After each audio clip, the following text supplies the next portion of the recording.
PME, voire à l'entreprise à taille intermédiaire, en sachant que les seuils de nombre d'employés, qui sont des indicateurs pour savoir comment on classe les entreprises, diffèrent d'un pays à l'autre, mais donc en gros, on a des entreprises assez différentes, de très très petites à taille intermédiaire.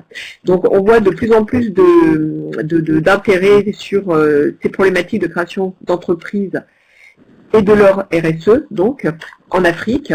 Et pour nous, notre analyse, c'est de dire, bon, on a plusieurs analyses. En fait, la première, c'est de se dire, en fait, dans ces PME, il y a une première manière dont elles sont RSE, c'est que souvent, elles vont faire de l'innovation sociétale. Donc, c'est vraiment le cas aujourd'hui. C'est-à-dire qu'en fait, elles vont se positionner vraiment sur un besoin sociétal ou environnemental en Afrique, et développer un produit, un service adapté à ce besoin. Donc aujourd'hui, c'est vraiment l'exemple. Donc Nest for All, c'est proposer des services donc relatifs à la santé des femmes enceintes et de leurs bébés à des prix adaptés en fait à la classe moyenne africaine, donc à des prix abordables. Caddy donnera plus de précision donc sur là-dessus plus tard. Donc d'abord, c'est ce mouvement entrepreneurial, premier aspect RSE, c'est que on voit qu'il y a souvent des choses qui sont sur l'innovation sociétale ou environnementale. Et le deuxième aspect, où nous c'est plus là où on se dit on veut essayer de s'impliquer, c'est de se dire, ce qui est bien aussi, c'est qu'avec ces entreprises qui naissent en Afrique, il est très important de les accompagner ou d'essayer de les impliquer dès le début dans la RSE. Si c'est beaucoup plus facile de changer à la base, enfin de mettre en place une démarche RSE dès le début plutôt que de changer une fois qu'on a pris peut-être des mauvaises habitudes.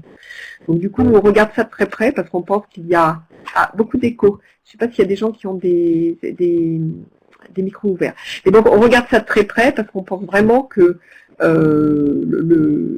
aider, accompagner donc ces nouveaux entrepreneurs en Afrique dès le début sur leur RSE, peut amener beaucoup pour le développement en Afrique. Voilà, donc ça, et il y a quelques interruptions. Aïe, aïe, aïe. Mais de toute façon, je ne vais plus trop parler, c'est peut-être ma connexion qui n'est pas très bonne. On va voir si c'est toujours la même chose avec vous, Caddy, mais il y a des chances que ça soit ma connexion en Chine. Donc je ne vais pas parler très longtemps. Alors, pour revenir donc à toujours ce mouvement entrepreneurial en Afrique avec une dimension innovation sociétale et donc l'opportunité de mettre de la RSE dès le début. Donc c'est aussi le rôle de investisseurs et partenaires, donc, ou IEP, qui est donc une entreprise française à la base, mais qui vraiment a un focus sur l'Afrique, et de financer donc des nouvelles entreprises en Afrique, donc des entreprises qui ont cette dimension innovation sociétale et qui ont aussi une approche de RSE. Voilà, et IEP propose des investissements, donc là encore je pense que Elodie l'expliquera beaucoup mieux que moi, qui correspondent vraiment aux phases de développement des entreprises, sachant que c'est pour ces entreprises, surtout au début, on a des besoins en termes de financement qui sont très spécifiques. Donc l'idée c'est vraiment d'apporter en fait des financements avec des conditions RSE au début dans le développement de ces entreprises. Alors, je vais présenter aussi maintenant, alors nous aussi notre conviction c'est de se dire qu'il faut une RSE adaptée à ces PME, à ces entrepreneurs, dans la mesure où que la RSE taillée pour des très grands groupes multinationaux n'est pas forcément adaptée. Donc nous on essaie aussi de regarder, d'investiguer un peu, enfin quelle est la RSE de ces entreprises, quelles bonnes pratiques, quels bons process peuvent être mis en place pour la RSE de ces PME, de ces entrepreneurs. Voilà. Donc voilà, je vais peut-être vous présenter aussi, maintenant j'ai assez parlé, je vais vous présenter donc nos deux intervenants. Donc on a deux intervenantes de très grande qualité aujourd'hui. Donc tout d'abord nous avons Kadidiatou Nakoulima, donc qui est sénégalaise, qui est ingénieure diplômée de l'école des mines de Paris, donc il a quand même vraiment un background d'études très important, et donc avec une spécialisation en innovation et entrepreneuriat. Et en fait, elle est née dans une famille de médecins, ce qui explique peut-être le fait d'avoir développé, créé, imaginé et lancé Nest for All. Et en fait, je crois que Caddy s'est aussi inspiré en fait des maternités qu'il y a en Inde qui sont destinées aux populations avec des bas et moyens revenus. Voilà. Donc, ce que va nous raconter aujourd'hui Kadi, donc c'est l'histoire de Nest for All, donc qui est cette start-up sénégalaise qui propose à la fois un suivi médical pour les femmes enceintes et aussi pour les très jeunes bébés à des prix abordables. Voilà, donc ça c'est pour Kadi et pour ou Kadi Diatou et pour Elodie. Donc Elodie est directrice en charge de ESG comme environnement social et gouvernance. Bon, normalement c'est l'acronyme pour l'anglais, mais bon on peut le traduire aussi en français. Et donc directrice ESG et impact chez investisseurs et partenaires. Donc impact, c'est vraiment l'idée d'avoir une approche en fait dans leurs investissements, puisque donc IEP est un investisseur qui cherche le respect de certains critères des RSE, mais qui cherche aussi un impact social et environnemental. Mais Elodie nous en dira plus.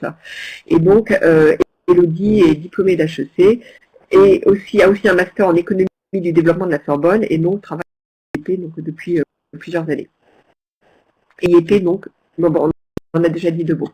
Donc, je crois que je vais m'arrêter là et je vais donner la parole à, je pense à Nest. On va d'abord regarder, en fait, la vidéo. Hein, Chantal, c'est ça? Je pense qu'on va regarder la vidéo de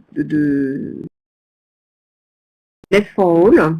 Ah oui, et c'est en fait, je voulais rajouter deux choses sur les PME. Alors, tout d'abord, ce webinaire est né, en fait, aussi donc de discussions avec IEP et aussi d'un site web que je vous recommande, donc Les Grands Moyens, qui est un site web en fait où il y a 5 études de cas d'entrepreneurs africains avec une forte dimension d'innovation sociétale et de RSE. Et donc Nest fait partie de ces 5 PME. Je vous recommande d'aller voir ce site, et c'est là aussi qu'on a pris le film, hein, on va vous montrer. La deuxième chose que je voulais aussi signaler, c'est que... Oui, qu'est-ce qu'il y a, Chantal? T'as lancé? Normalement, tout le monde. Ah oui, ok. Mais moi, je ne le vois pas. Je ne sais pas pour les autres.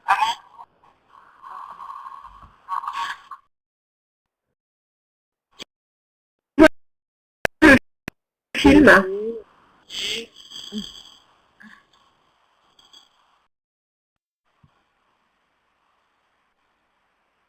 Ah, alors voilà.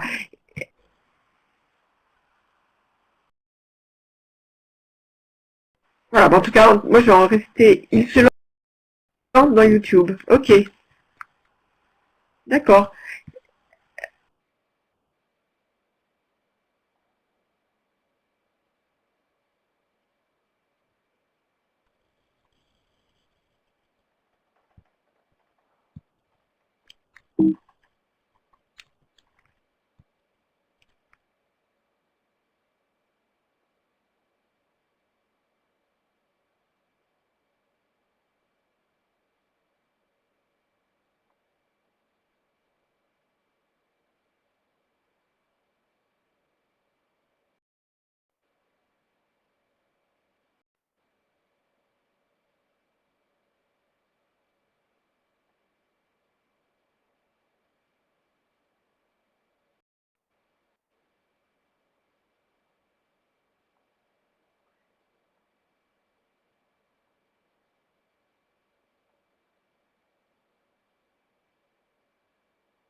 Ok. Ouais. Chantal, je prends la parole une seconde. Donc, c'est fini de mon côté. Donc, je pense que ça doit être fini aussi pour les autres participants. Si ça n'est pas le cas, vous pouvez me le signaler. En tout cas, j'espère que cette vidéo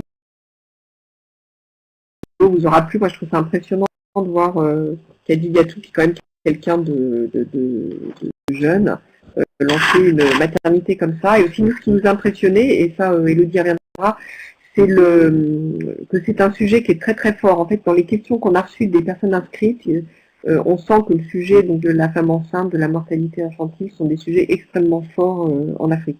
Voilà, donc vous pouvez revoir cette vidéo, voir d'autres ressources sur Nest et découvrir aussi d'autres PME, donc sur l'URL, le site web Les Grands Moyens, donc, que j'ai mentionné un peu avant. Voilà, je passe la parole à Elodie et je vous remercie pour votre attention. Je ferme mon micro, merci. Elodie, c'est à toi. Merci.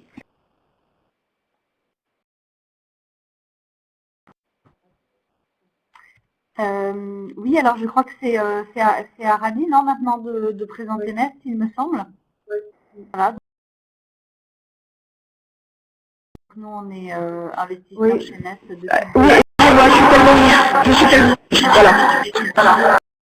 Je vais laisser Radi présenter Nest et puis ensuite on viendra un petit peu plus tard sur IEP. Voilà, à toi Radi.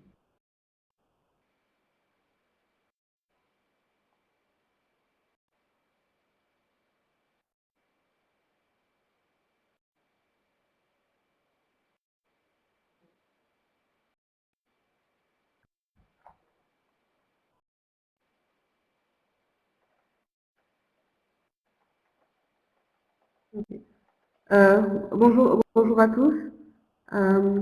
Vous m'entendez bien? C'est bon? J'ai eu quelques interruptions. Tout d'abord, je voulais remercier Chantal et Joël pour l'organisation de ce webinaire. C'est vraiment avec beaucoup de plaisir que j'y participe et que je présente un peu Nest et ce que nous faisons. Sans plus tarder, je vais commencer à la présentation. N'hésitez pas à me faire un message si vous n'entendez plus, pour que je reprenne un peu quelques parties. Donc, comme vous avez pu voir dans la vidéo, Nest, c'est une entreprise privée qui a pour mission d'offrir des soins de qualité, des soins de santé de qualité dédiés à la femme et à l'enfant. Et nous visons en fait à atteindre les classes moyennes et les populations issues de milieux populaires en Afrique de l'Ouest. Nous sommes basés actuellement à Dakar, au Sénégal.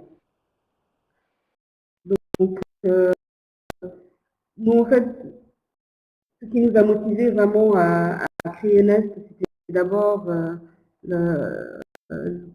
un constat dans le secteur de la santé au Sénégal. 80% aujourd'hui de la population se réfère aux structures publiques, aux structures de santé publique pour des soins primaires. Et il faut savoir que les structures publiques n'ont pas la capacité d'absorber cette demande.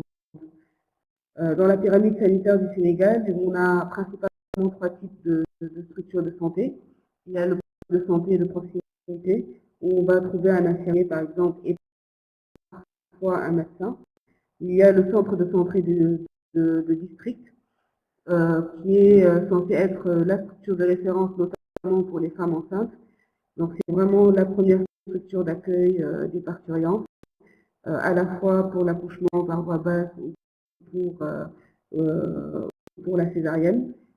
Ça équivaut un peu à ce qu'on appellerait les maternités de niveau 2 en France. Et puis, au niveau régional, vous avez les hôpitaux qui ont un plateau technique qui est plus relevé, qui peut prendre en charge certaines grossesses avec des pathologies cardiopathie, de type cardiopathie ou asthme, par exemple. Et malheureusement, les hôpitaux sont à la fois sous-effectifs et en sous-capacité. Et c'est ce qui crée beaucoup de problèmes, notamment des retards de prise en charge et qui font qu'on a des taux de mortalité encore élevés, près de 400 pour 100 000 naissances pour la mortalité maternelle, et on en est à peu près à 93 pour 1000 naissances pour la mortalité des enfants de moins de 5 ans. Donc c'est vraiment ce qui nous a motivés, nous à créer NES, une structure de santé, un réseau de cliniques de proximité pour la femme et l'enfant, qui propose un suivi médical de qualité et intégré, et qui soit accessible aux classes moyennes en Afrique. Alors pourquoi un suivi intégré? C'est parce que parmi les difficultés qu'on a eu que les femmes enceintes rencontrent ici, il y a le fait que le parcours pour faire un suivi de grossesse soit long. On ne va pas trouver par exemple un échographe à côté de chez soi, donc on va faire une consultation prénatale à peut-être 10 minutes de chez soi, et pour faire une échographie, il va falloir faire un parcours beaucoup plus long. Donc c'est vraiment ce problème qu'on a essayé auquel on essaie de répondre, en plus du manque de capacité dans le secteur public. Donc, à l'origine, en fait, du projet, ce sont d'abord deux ingénieurs. Je suis moi-même ingénieur, et j'ai créé un peu le projet avec mon frère, c'est nous qui sommes aussi ingénieurs, et nous étions inspirés de modèles qui existaient en Inde, des modèles de chaînes d'hôpitaux. Vous avez une chaîne de maternité qui est dans l'état d'Andhra Pradesh, où j'ai eu à passer 3 mois, et qui aujourd'hui, qui a vu et qui à ce jour a fait plus de 37 000 naissances, et qui s'adresse aux populations à bas revenus. Et aussi une chaîne d'hôpitaux ophtalmologiques qui, elle, s'adresse à différents types de populations, des plus aisés aux plus pauvres, et qui offre différents niveaux de confort. Mais ce qui est impressionnant dans ces modèles,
et la clinique, elle permet aussi de faire une prise en charge de la naissance. Mais je reviendrai là-dessus dans pas longtemps. Et donc je parlais tout à l'heure d'un suivi intégral. Grâce à ces deux structures aujourd'hui, nous arrivons à faire un suivi de grossesse, un suivi de la femme avant l'accouchement. Donc on propose tout le suivi de grossesse, toutes les consultations prénatales, les bilans, les analyses sanguines, l'échographie, donc tout le suivi de grossesse. Nous proposons aussi la prise en charge de la naissance, soit pour l'accouchement par voie basse, soit pour le bloc opératoire. Donc ça a été un investissement qui était très lourd, mais qui était nécessaire, parce qu'au Sénégal, nous n'avons pas encore le maillage sanitaire adéquat, et qui permettent de faire juste de l'accouchement sans faire de la chirurgie, qui permettent d'évacuer en cas d'urgence rapidement. Donc il était important pour nous, dans notre structure, d'avoir un bloc opératoire et qu'on puisse prendre en charge certaines urgences obstétricales. Et ensuite, donc, nous proposons aussi le suivi de l'enfant, donc déjà du nouveau-né, mais également de l'enfant en général jusqu'à l'âge de 15 ans, avec la couverture vaccinale, avec des conseils également sur la nutrition et sur la diversification alimentaire, par exemple, avec un suivi également de la croissance. Nous avons un pool au total de gynécologues et de pédiatres qui assurent le service 24 heures sur 24 et 7 jours sur 7, soit en présentiel, soit en astreinte. Et ça, c'est une offre qui n'existait pas à Dakar, Sénégal. Donc, pour parler concrètement des offres des offres de services, donc comme je disais, le plateau médical, ce sont surtout des soins, des services ambulatoires, des soins ambulatoires. Donc le patient vient pour une consultation gynécologique ou pédiatrique, il vient dans une situation d'urgence comme des convulsions, une forte fièvre ou déshydratation, et on peut l'hospitaliser pour quelques heures pour lever l'urgence. Et puis au niveau de la clinique, donc il y a tout le suivi de grossesse, il y a également l'hospitalisation. Nous avons au total 13 lits d'hospitalisation et puis également la chirurgie. Donc ce sont des services très importants pour les populations environnantes. Il est arrivé à plusieurs reprises qu'on ait des femmes qui soient venues en urgence obstétricale, notamment pour des hématomes rétroplacentaires, et qui avaient perdu, par exemple, 2 litres de sang. Et, une des principales causes aujourd'hui de mortalité maternelle et infantile, c'est le retard dans la prise en charge. Et on est quasiment certain que elle serait allée dans une structure publique proche, des petits centres de santé district, elles auraient eu un retard qui aurait pu être fatal dans la prise en charge, donc, dans leur prise en charge, notamment des hématomes rétroplacentaires. Donc ce sont les choses que l'on vit vraiment au quotidien et qui montrent un peu l'impact que des structures de proximité peuvent avoir. Donc nous, dans notre modèle, nous essayons d'être plus intrusifs que le secteur privé. Comme je disais tout à l'heure, le secteur privé est très onéreux et est réservé peut-être à 20% de la population qui est plus élevée. Il faut savoir aussi que donc, nous, ce que nous voulions, c'était de pouvoir inclure une population qui aspirait à une meilleure qualité de service, mais qui n'avait pas accès et qui allait aujourd'hui dans le public. Donc, nous avons d'abord proposé une offre standard qui est similaire à celle dans le secteur privé. Donc, pour vous donner un ordre de grandeur, c'était l'accouchement dans le secteur privé démarre environ à 400 000 francs CFA, ce qui équivaut à 600 euros. Ça coûte cher au final. Ce sont en général des chiffres qui impressionnent beaucoup, mais c'est le standard dans le secteur privé. Donc nous offrons aussi ces mêmes tarifs, mais pour un séjour en chambre individuelle, avec un séjour extensible, et souvent pris en charge par une assurance. Mais face aussi à la demande donc, de ces personnes qui aspirent à mieux, nous avons mis en place un forfait social pour la naissance, qui est environ 40% moins cher, où la personne est prise en charge d'un point de vue médical exactement de la même façon. Ils utilisent le même plateau technique, ce sont les mêmes praticiens, médecins, sages-femmes qui interviennent. En général, ces patients n'ont pas de prise en charge de type assurance maladie. Et par contre, nous exigeons qu'elles fassent leur suivi de grossesse chez nous. C'est ce qui nous permet de nous assurer qu'on fait déjà une bonne orientation de la patiente. Si c'est une patiente qui présente une hypertension artérielle ou une cardiopathie avec la grossesse, de pouvoir l'orienter vers les hôpitaux de niveau 3 qui sont à la prendre en charge, Et puis aussi, ça nous permet nous-mêmes de pouvoir réduire nos coûts de prise en charge et de pouvoir nous en sortir et de pouvoir avoir cette impact social tout en étant autonome et rentable. Donc voilà pour la première partie. Je reviendrai dans un second temps sur l'impact. Mais déjà, si vous avez quelques questions, je sais qu'il y en a eu certaines qui ont été transmises déjà par avance. Mais voilà, c'est la première partie de la présentation.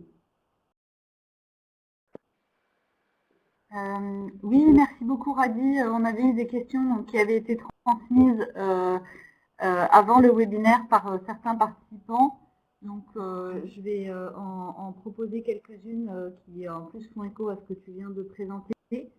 On avait une question sur les cibles de Nest, à laquelle tu as répondu en partie. Est-ce que, donc finalement, on nous demandait si tu avais prévu quelque chose pour les femmes pauvres.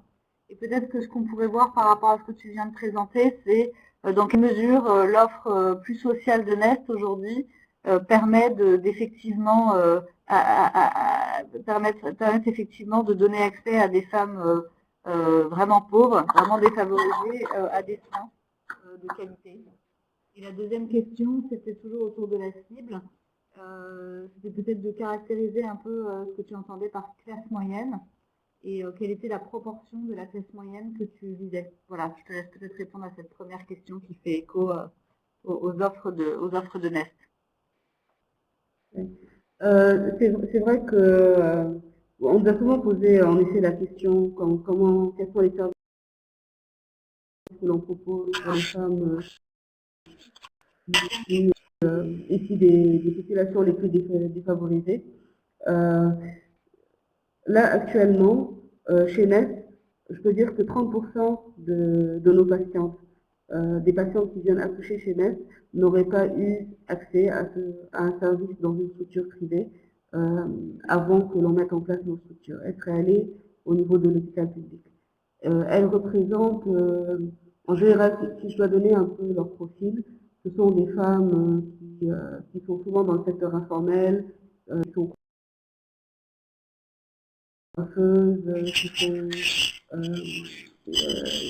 qui ont un petit commerce, ou alors qui sont épouses d'émigrés à l'étranger et qui n'ont pas de couverture médicale. Donc elles n'ont pas vraiment elles n'ont pas accès à l'emploi formel, elles n'ont pas accès donc à la couverture médicale.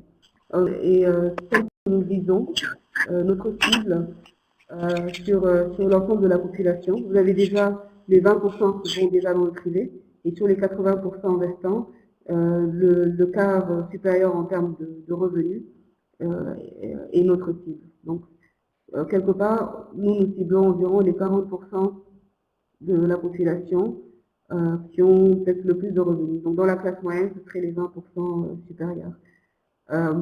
Notre objectif, c'est d'être, à long terme, c'est d'être de plus en plus inclusif.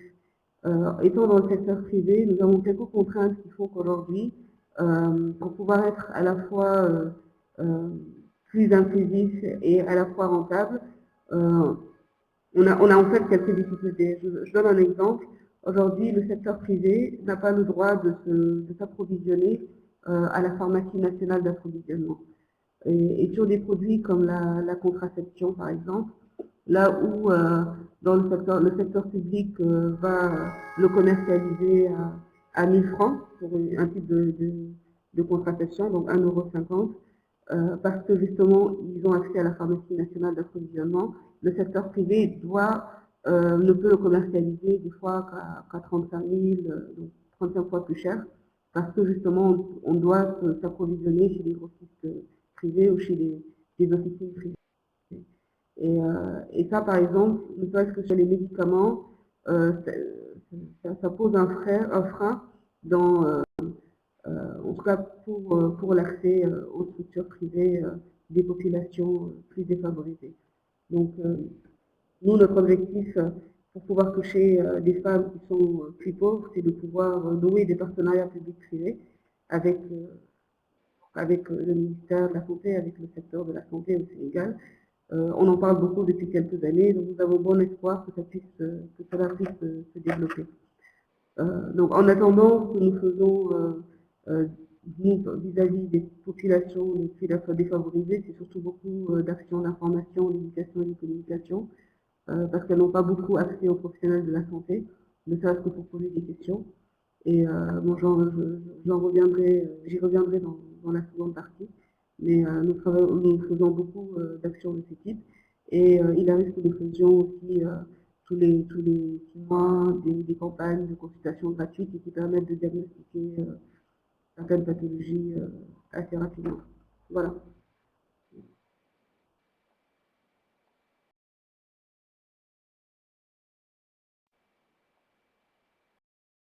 Allô, Elodie?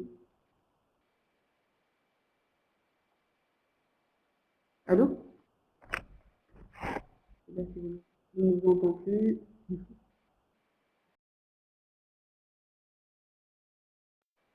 Bonjour, je reprends la parole, c'est Joël. Alors, Elodie, vous pouvez prendre la parole ou... Bon, alors, je vous donne la parole. Enfin, je vous donne la parole.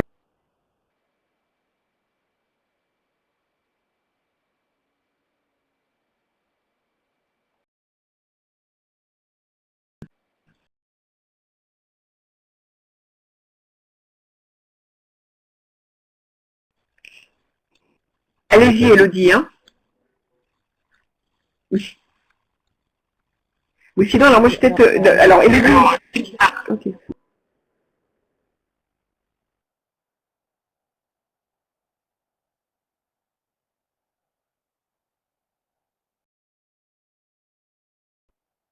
Joël, vas-y. En fait, Elodie, je ne sais pas pourquoi, son micro est en route, mais on ne l'entend pas. Elodie, en fait, on ne vous entend pas. Pourtant, je veux vous parler. Donc, Joël, si tu peux...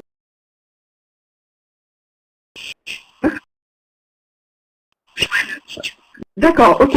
Alors, je vais peut-être reprendre momentanément le rôle d'Elodie le temps que Chantal règle le petit souci de micro.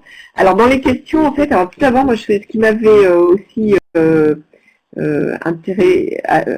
interpellé dans les questions, c'est que je crois qu'il y a au moins 2 personnes qui aussi disent est-ce que vous avez des stages? Donc ça montre aussi le succès de ce genre d'entreprise et son attractivité pour les jeunes. Je trouve ça vraiment très très bien.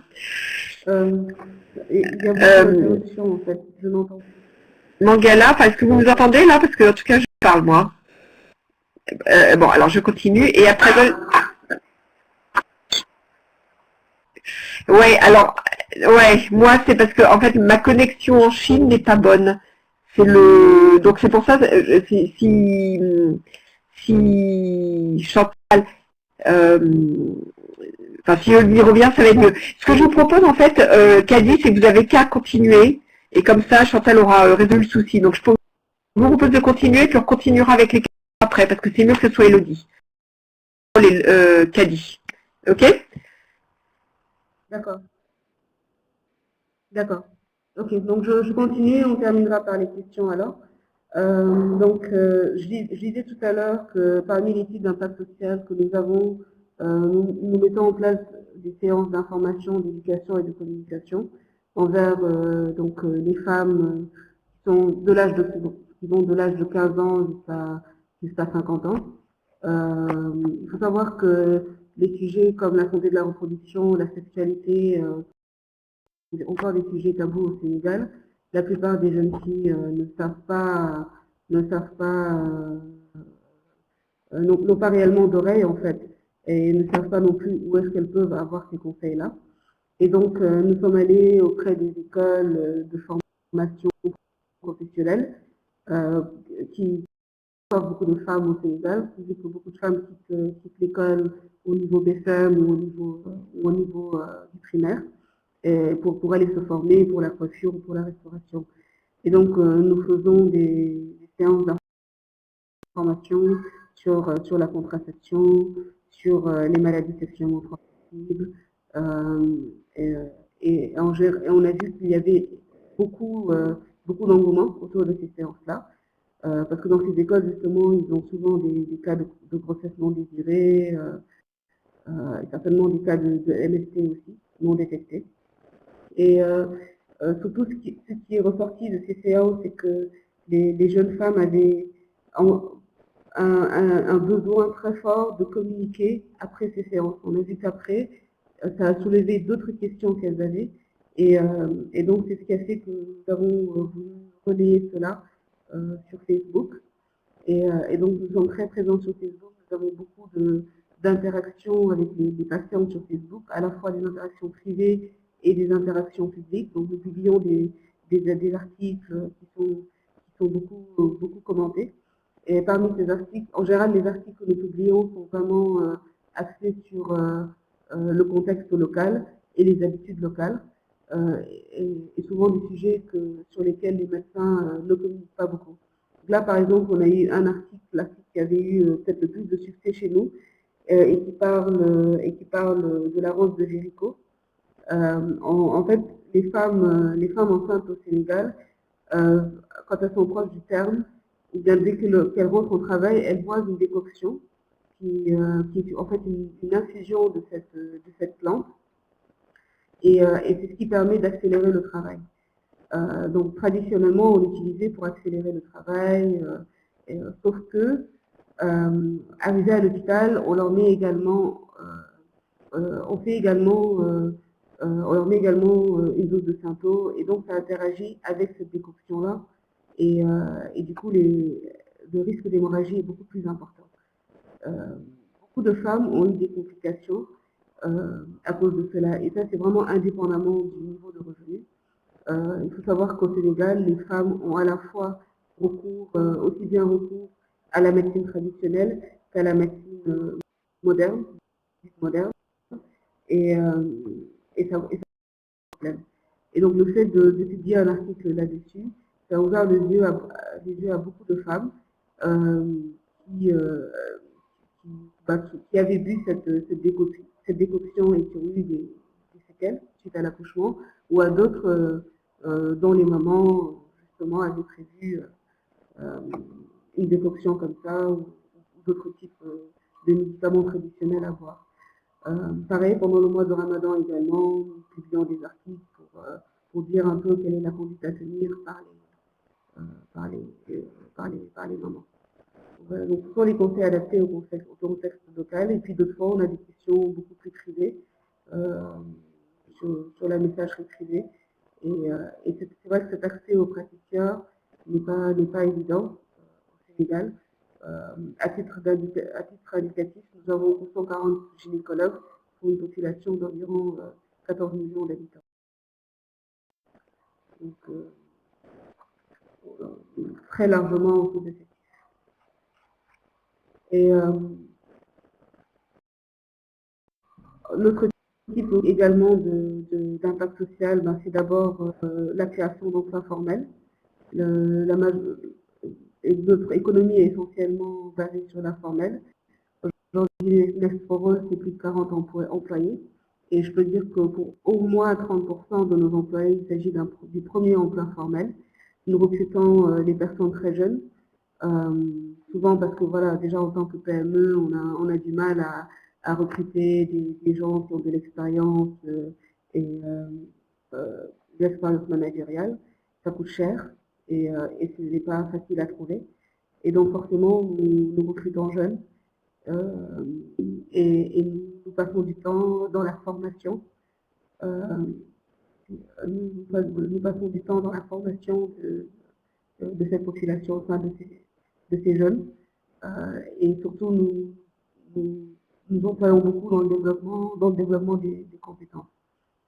Donc aujourd'hui, près de 80% de nos employés sont des femmes, ce qui a beaucoup d'impact sur leur famille, parce qu'au Sénégal, beaucoup de femmes prennent en charge leurs enfants. Nous avons également une couverture médicale, ce qui n'est pas négligeable non plus ici, même si c'est la loi, elle n'est pas appliquée par la majorité des entreprises. Enfin, par rapport au développement des compétences, pour donner un exemple, nous avons eu à recruter des jeunes femmes au niveau licence et qui n'étaient pas réellement employables, je dirais, en entreprise et qui ont démarré en faisant de l'accueil et qui finalement faisaient des enquêtes de satisfaction et puis petit à petit qui ont acquis certaines compétences au niveau marketing. D'autres ont eu acquis des compétences au niveau comptable, au niveau de la gestion également. Et ça a été un développement de compétences très rapide sur 2 ou 3 ans. Nous sommes accompagnés un peu, enfin beaucoup dans ce développement de compétences aussi par investisseurs et partenaires. Donc Elodie représente aujourd'hui. Donc investisseurs et partenaires, ils nous accompagnent depuis 2012. Ils ont fait bien sûr un apport financier en tant qu'investisseurs, mais également ils investissent beaucoup également dans la formation à la fois des entrepreneurs, mais également, j'ai envie de dire, de l'équipe même. Donc chaque année, il y a des séminaires de formation qui sont organisés pour les entrepreneurs ou pour leur équipe. Et dont le dernier d'ailleurs concernait justement la responsabilité sociale d'entreprise. Et qui nous, en tout cas, au niveau de NEST, nous a vraiment ouvert les yeux sur la politique, sur l'ambition qu'on devait avoir en fait vis-à-vis de nos employés en interne. Et vis-à-vis de l'impact en général qu'on doit avoir sur, en créant notre entreprise, en menant notre activité. Donc, investisseurs et partenaires, c'est aussi beaucoup de missions d'assistance technique. Comme je disais, il y a certaines compétences qu'on a eu du mal à avoir sur place au Sénégal, au niveau managérial. Et donc, on recrute très jeunes, on essaie de les former en interne. Et quand on a un besoin spécifique, par exemple sur les procédures de qualité au moment de la mise en place de la maternité, les procédures de soins de qualité, investisseurs et partenaires financent en grande partie donc un consultant qui a eu de longues années d'expérience là-dedans. Notamment, ça a été une directrice des soins qui est venue spécifiquement pour NEST pendant 3 semaines pour former à la fois le management, mais également les équipes de sages-femmes, d'infirmières sur les procédures de soins. Et donc ça permet de mettre à niveau un peu les équipes, et c'est très important pour les PME qui n'ont pas les moyens, en fait, comme je disais, n'ont pas les moyens de recruter des personnes de haut niveau. Voilà. Donc c'est un peu ce que je voulais partager avec vous aujourd'hui. Notre ambition, c'est d'offrir une prise en charge médicale complète, de qualité internationale, de plus en plus inclusive.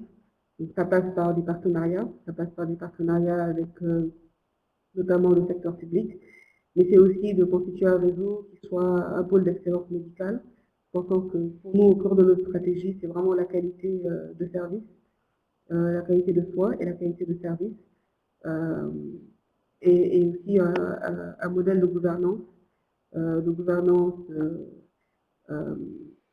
vis-à-vis aussi des employés. Ça, c'est une responsabilité que nous avons dans nos pays en tant qu'entreprise. Ouais. Donc, je vous remercie de votre attention et je suis disponible en tout cas pour les questions. Je reste à l'écoute. Voilà.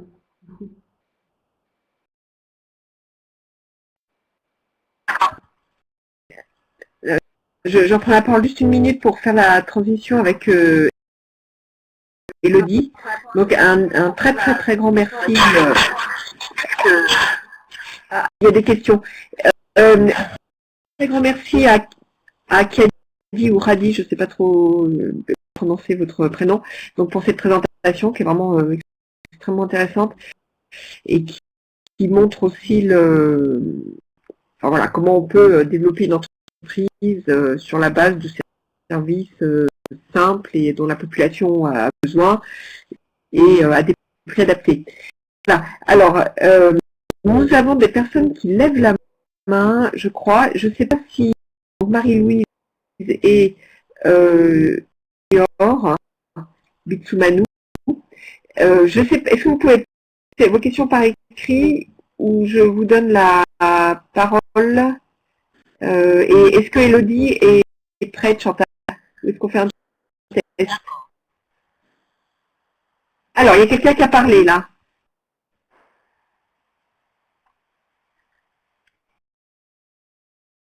posiez les questions par écrit, en fait, pour pas qu'on perde la conversation. Élodie, est-ce Oui. que vous pouvez Élodie, parler s'il vous plaît. Moi, je suis en ligne. Hein.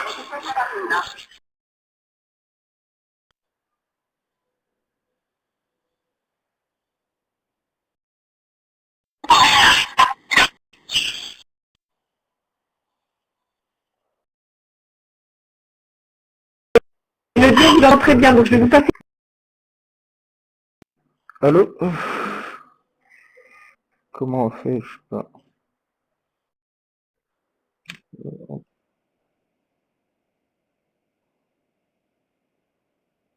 Qui prend la parole? C'est Marie-Louise ou c'est moi?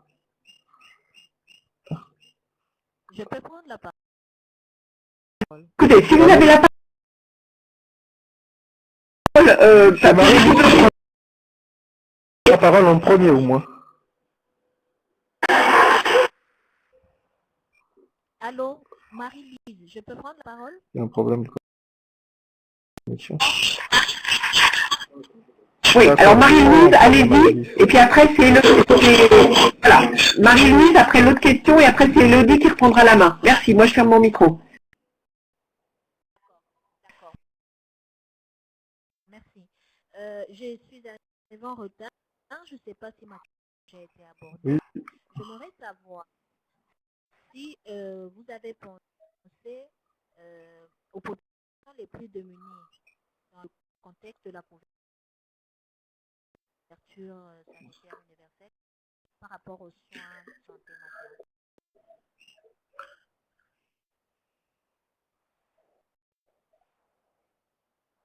Allô? Oui, allô? Alors oui, Merci Marie-Louise pour la question. Pour la France, bon, je laisse Élodie. je vais prendre plusieurs questions.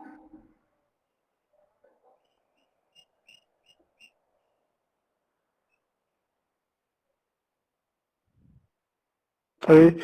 Ok, ma question est la suivante, c'est en fait, elle s'adresse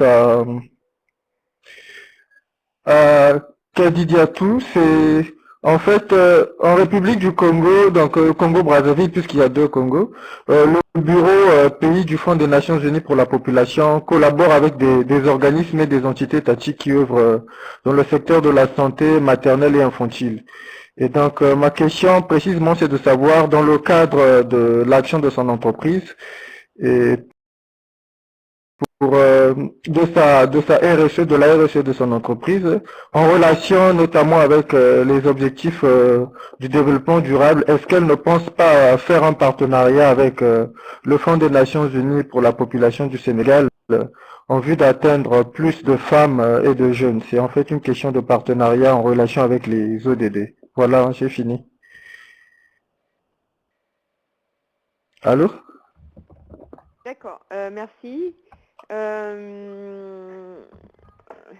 Donc, Élodie, je sais, si vous voulez prendre la parole pour éventuellement poser d'autres questions et ensuite, donc, Radir répondra. Je passe la parole à Élodie, Chantal, ou Kadi, vous souhaitez répondre peut-être à ces deux questions?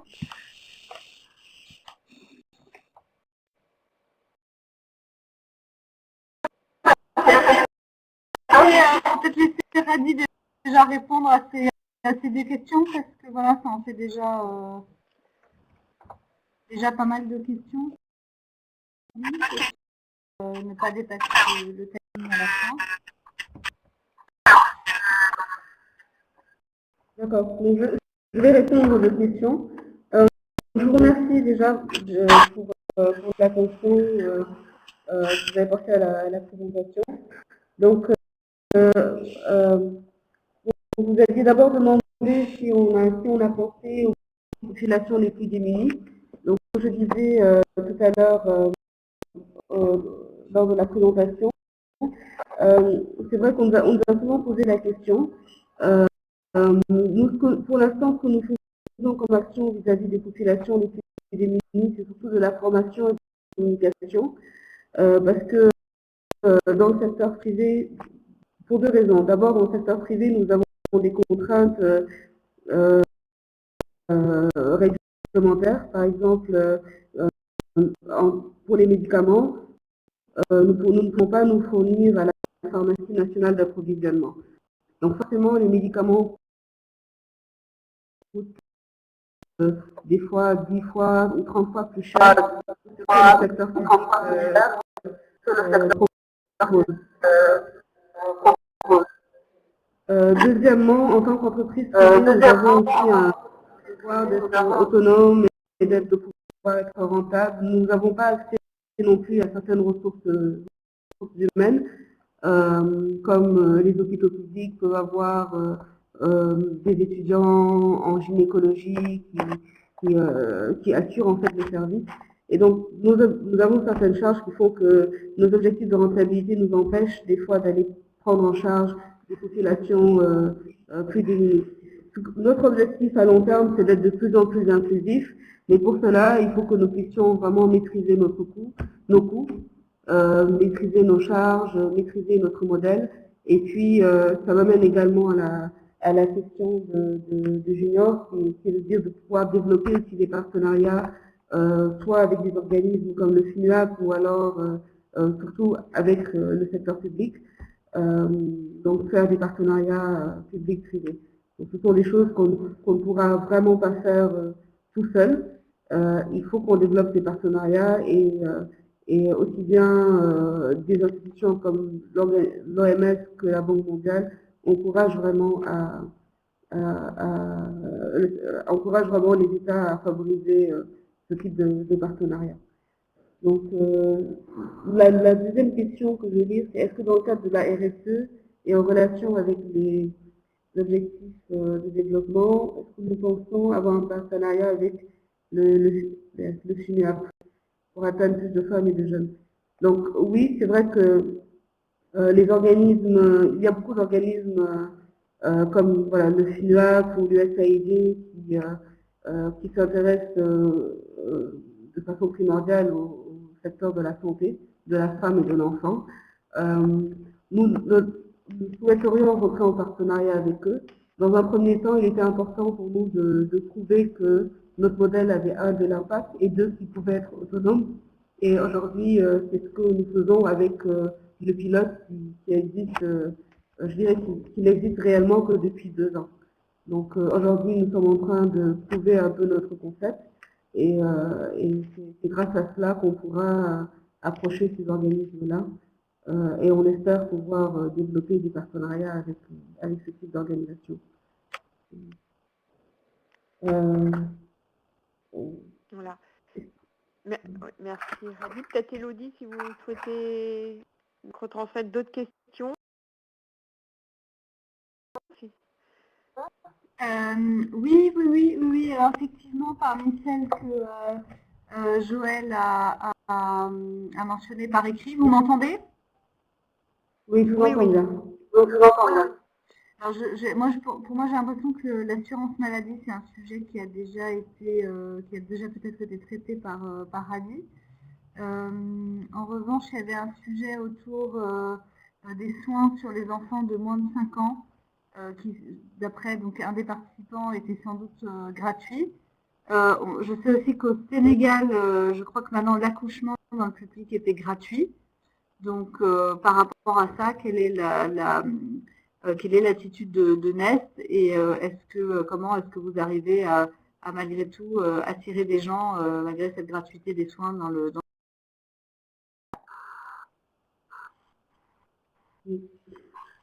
Caddy, je vous ai envoyé des questions, en fait, je vous ai écrit des questions, en fait j'ai copié 2 fois la même parce que j'avais un souci de connexion en fait. Donc, je vais répondre déjà à la question mais donc d'Élodie. voilà, j'ai posé une question en fait sur plutôt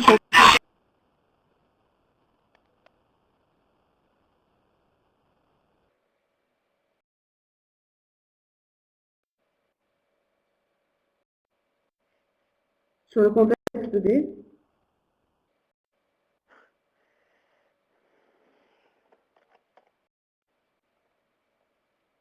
Oui. Hadi, peut-être allez-y, hein, parce que je pense que Joël a des problèmes de connexion. Et donc, voilà. Donc peut-être reprenez la réponse que vous aviez commencé. Quoi. Donc, par rapport à la question d'Élodie, c'est vrai que depuis 2 ans à peu près, les soins pour les enfants de moins de 5 ans sont gratuits dans la consultation et les soins, et en pratique aussi les médicaments dans les hôpitaux publics. Et il y a également cette mesure de rendre l'accouchement gratuit. Alors, avant, la césarienne était déjà, depuis un certain moment, la césarienne était déjà gratuite dans les hôpitaux publics.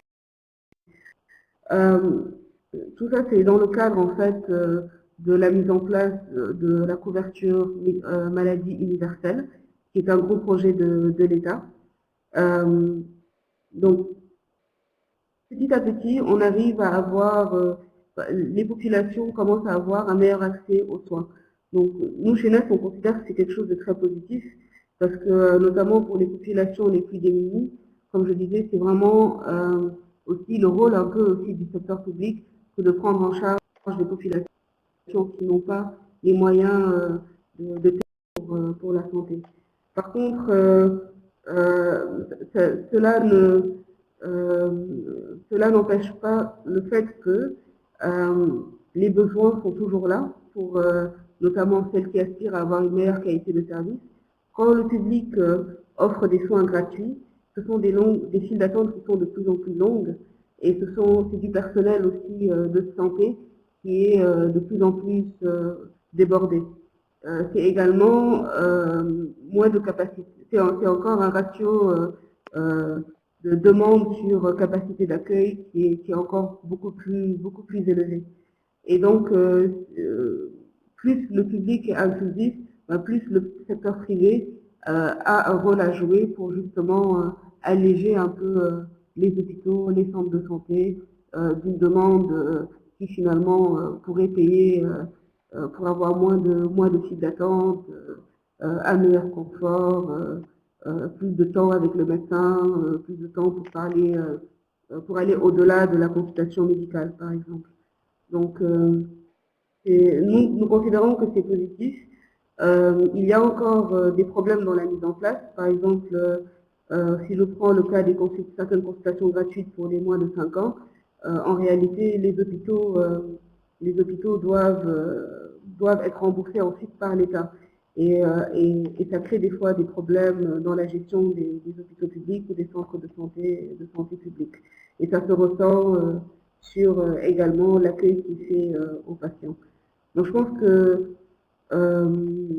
c'est bien, et ça fait que la demande sera plus importante pour le secteur privé, ça fait qu'il faudra qu'on se développe de plus en plus et qu'on absorbe de plus en plus cette population.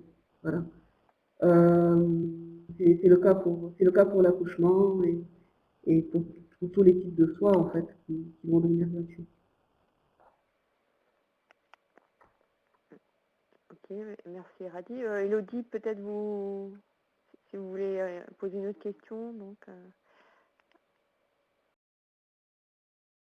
Radi.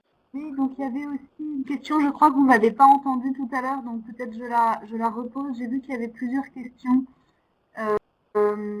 sur la mortalité infantile et maternelle au Sénégal et sur les possibilités pour faire baisser cette mortalité. Oui.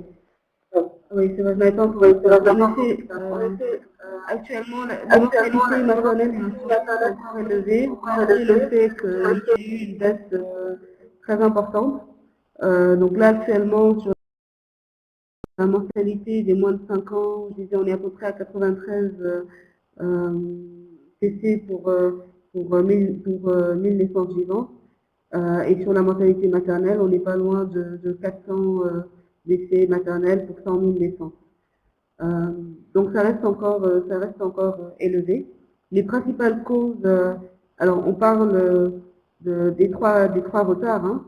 Le retard d'abord dans la consultation, soit parce que la patiente n'est pas bien informée, donc elle prend du temps pour aller en consultation. Par exemple, une patiente qui perd les os, qui n'est pas encore rentrée franchement au travail, va prendre du temps pour aller à la structure de santé, parce que justement elle n'est pas bien informée, alors qu'il y a un risque d'infection qui est beaucoup plus élevé. Ensuite, arriver à la structure de santé, il y a le retard diagnostique aussi, parce qu'on n'a pas forcément d'échographie sur place, on n'a pas forcément le personnel qualifié pour pour diagnostiquer la pathologie. Et puis troisièmement, il y a le retard dans la prise en charge.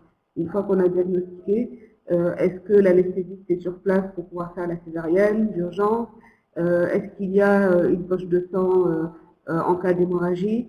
Donc, ce sont un peu les trois retards que l'on constate et sur lesquels il faut agir pour avoir la mortalité maternelle et la mortalité infantile. Après, d'un point de vue médical, par exemple sur la mortalité infantile, les principales causes, ben, c'est la prématurité. Pour l'instant, au Sénégal, on n'arrive pas encore à prendre en charge les gens prématurés. Il y a également les infections qui sont liées aux conditions de réception du bébé. Est-ce que les procédures d'hygiène ont bien été respectées? Est-ce que les antibiotiques sont bien disponibles sur place? Vous avez aussi l'asphyxie néonatale. D'un point de vue de la maternité également, il y a les hémorragies qui sont très importantes, qui sont la principale cause des décès maternels, l'hypertension artérielle, les infections. Mais quels que soient en fait ces items-là, il faut vraiment agir sur les trois retards. Donc, d'abord le retard d'accès aux soins, soit parce qu'il comme dans le milieu rural, ou parce que les populations ne sont pas forcément informées, le retard diagnostique et le retard de prise en charge. Juste un dernier point aussi, j'ai envie de dire sur la mortalité maternelle par exemple, un indicateur qui est très parlant, pour agir, pour pouvoir vraiment faire baisser la mortalité maternelle. Elle baisse, mais pour pouvoir bien la faire baisser, il faut pousser la contraception, par exemple. Et par exemple, là, depuis 2 mois, on a une rupture sur le marché national. Or, on sait que la contraception permet de baisser considérablement la mortalité maternelle. Par exemple, sur une femme qui décède, femme n'aurait pas dû prendre grossesse. Il y a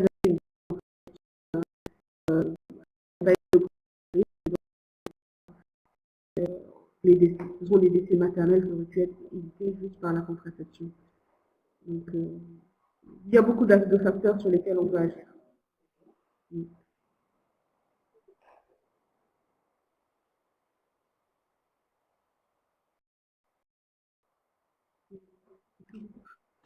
Qui c'est qui est venu à Lyon?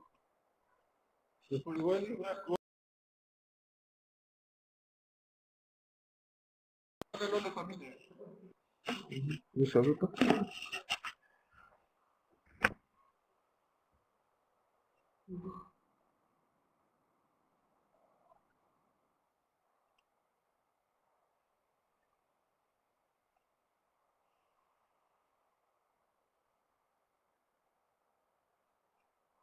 Merci à vous.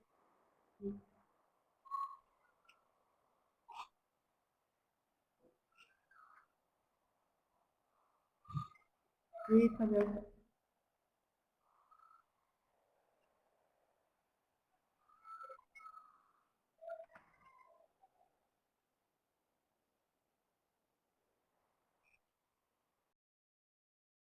Oui, bonjour à tous, vous m'entendez bien? Très bien, oui. Ah, ben super, super. La technique est avec nous, de nouveau. Alors vraiment, merci beaucoup Radi. Je pense qu'en plus, Radi a déjà un petit peu introduit la façon dont on a effectué ce partenariat depuis quelques années maintenant. Donc ça commence à éclairer, je pense, les participants sur notre façon.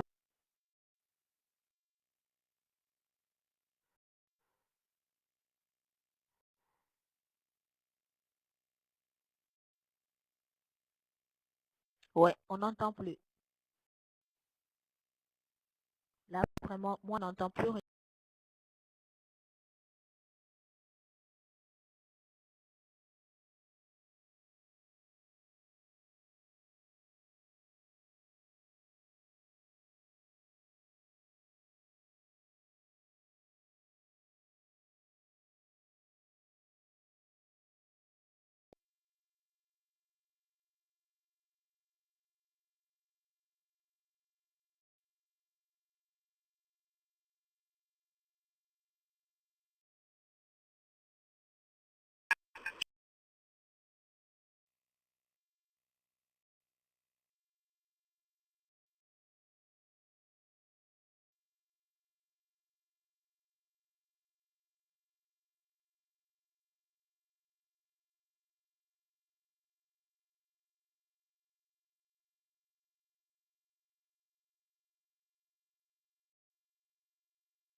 Oui.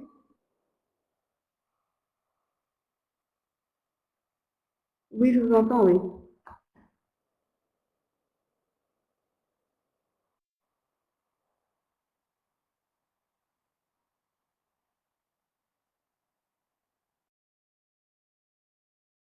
Si on m'entend, mais bon. Voilà, j'ai mis une question, en fait, c'est une question, je crois qu'on m'entend pas, une question en fait qui vient du docteur, enfin de monsieur, je crois, Kizekini, excusez-moi si je me rappelle plus bien du nom, en fait, donc sur, qui a des questions plutôt vraiment sur les conditions de la santé au Sénégal, et d'autre part, je me suis en posé une autre, bon, je crois que Kadi a déjà aussi parlé. C'était celle-là en fait sur les facteurs à éviter lors de la grossesse pour éviter les éventuels risques de mortalité. En fait, alors moi j'ai aussi des problèmes de connexion, donc si ça se trouve, peut-être que Kadi a déjà répondu à certaines de ces questions. Mais voilà.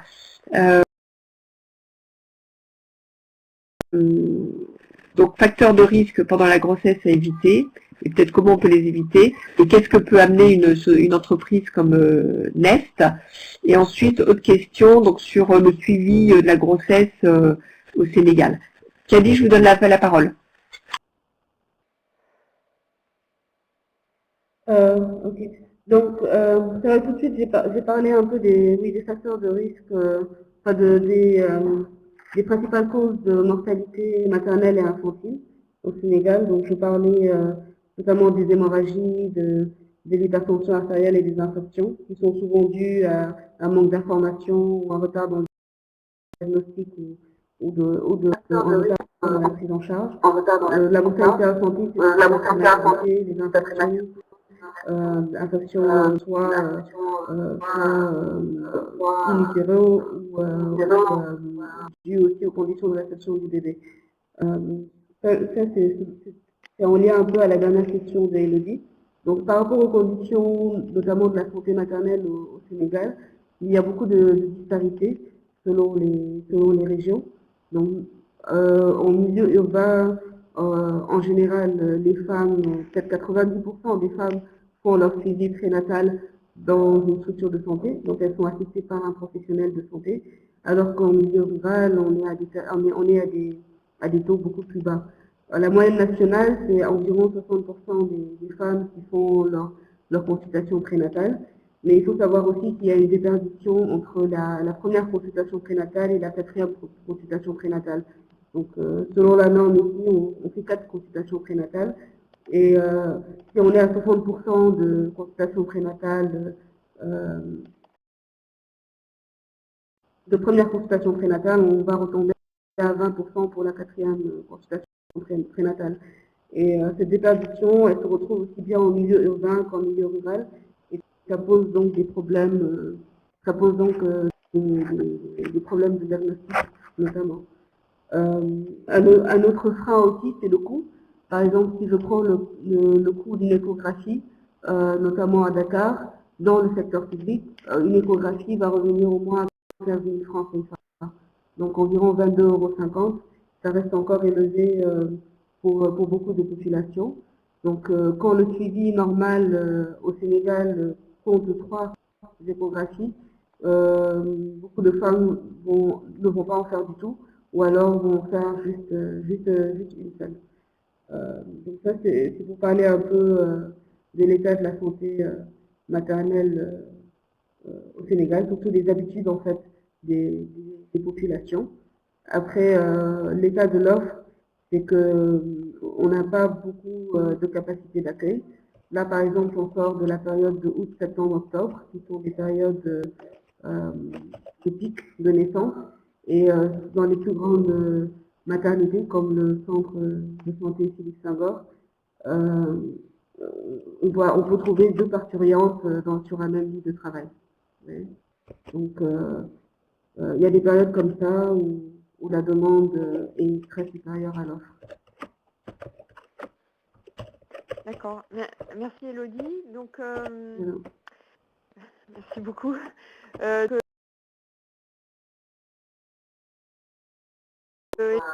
Merci, pardon, Khadi. Donc, Elodie fait à nouveau connecter. Bon, elle a eu un souci avec sa connexion, donc je propose qu'on lui redonne la parole. Voilà. Merci, Khadi. Voilà. Voilà, merci beaucoup. Donc, excusez-moi, j'ai été déconnectée. Si ça se reproduit, je rappellerai sur le téléphone pour qu'on soit sûr de ne pas reperdre la connexion. Vous m'entendez bien? Très bien, Elodie. Ok, donc pour embrayer sur IEP, donc nous on est un groupe de ce qu'on appelle Impact Investing, investissement avec une recherche d'impact. En fait, parce qu'on cherche à la fois une rentabilité sur nos investissements et à la fois un impact. Et cet impact, on le recherche en investissant dans des petites et moyennes entreprises en Afrique subsaharienne, qui aujourd'hui, comme à mon avis vous le savez tous, ont très peu d'accès au financement.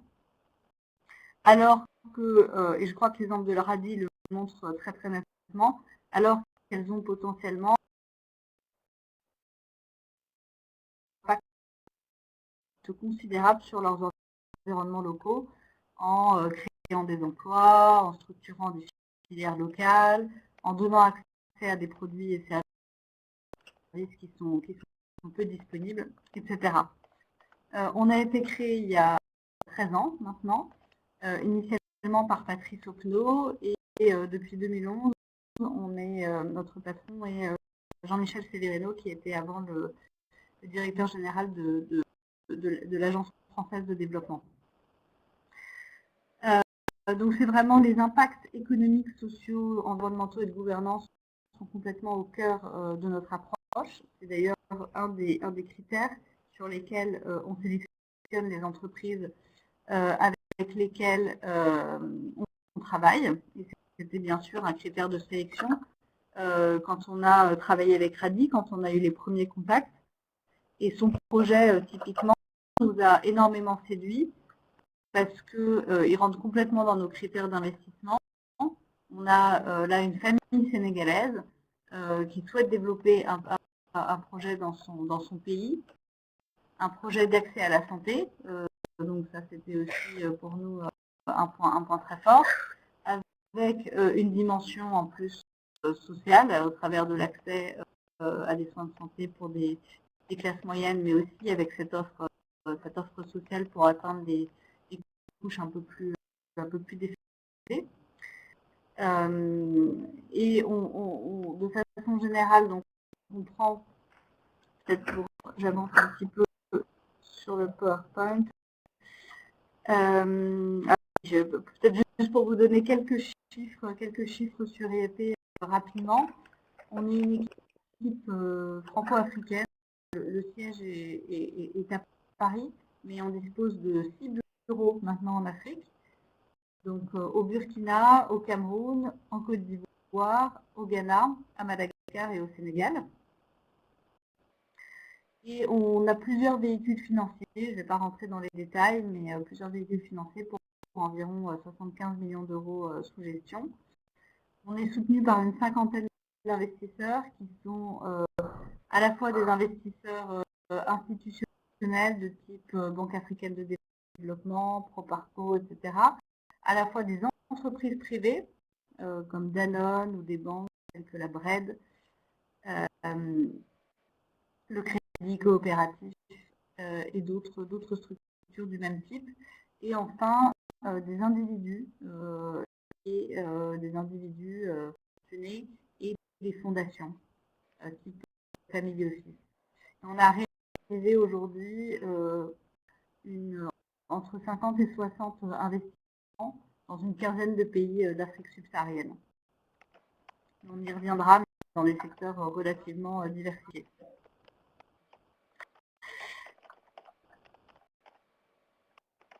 Voilà, donc pour revenir à notre métier et plutôt notre façon de travailler, donc nous, on investit comme actionnaire minoritaire dans des PME africaines. Certaines de ces PME peuvent être, comme c'était le cas d'ailleurs pour le projet de RADI, des entreprises en création des startups, mais la majorité sont des entreprises qui sont déjà existantes. On vient à la fois en apportant donc ce soutien financier, mais en apportant aussi beaucoup d'appui sur le plan managérial et sur le plan de la stratégie. On est aussi un acteur, on n'est pas du tout un actionnaire dormant, on souhaite toujours être représenté dans la gouvernance de l'entreprise, donc au travers notamment du conseil d'administration. On prend généralement 1 ou 2 sièges, non pas dans le but de contrôler un entrepreneur, mais d'être véritablement un partenaire actif et de le soutenir dans son développement. Donc comme on le voit au slide suivant, on peut dire que notre approche, en fait, pour la résumer, est en 3 grandes dimensions. Il y a la dimension de financement, au travers de cette prise de participation en capital, éventuellement accompagnée de prêts. Il y a une dimension d'accompagnement, comme je disais, sur les plans stratégiques, opérationnels, managérial, social, environnemental, etc. Et il y a enfin une dimension un peu particulière qui est d'assistance technique. On a la chance en fait d'avoir certains investisseurs qui nous ont octroyé des budgets sous forme de subventions pour accompagner les entreprises partenaires sur des missions, donc là qui peuvent des missions réalisées par des consultants externes et qui sont des missions d'appui, par exemple pour mettre en place un système d'information et de gestion, pour mettre en place des procédures de qualité.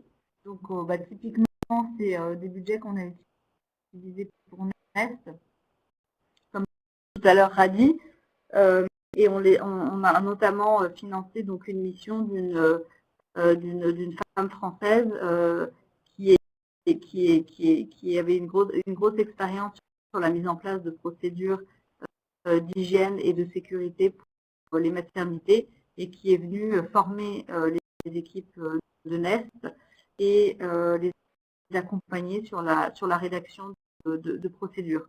Voilà, donc c'est typiquement là des appuis qu'on peut proposer en utilisant ces subventions et cette assistance technique.